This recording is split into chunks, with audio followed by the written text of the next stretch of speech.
Пролетната сеидба во Кочанско се реализира според утврдениот план и динамика. Досега таа е реализирана на 44% од планираните површини или од планираните 7333 хектари. Досега се насејани 3200 хектари. Оптималните рокови за сеидба се уште не се одминати.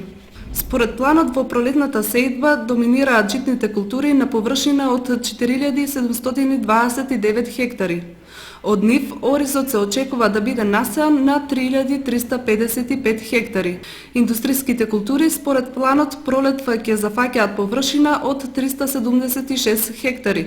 Градинарските култури на 1518 хектари, додека фуражните на 710 хектари.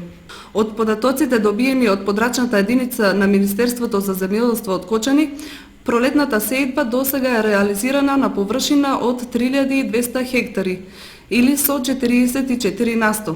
Од овие површини најголема е реализацијата кај градинарските култури со 1094 хектари, а потоа кај фуражните со 675 хектари.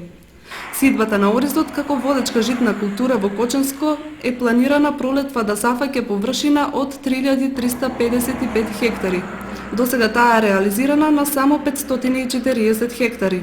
Интензивирањето на сеидбата на оризот се очекува во наредниве 10 дена, бидејќи оризопроизводителите ќе треба да ја искористат водата од каналската мрежа на хидросистемот Брегалница, како и протечните води од реките и водотеците. Пролетва површините на ориз во Кочанско во споредба со минатата година се зголемени за 385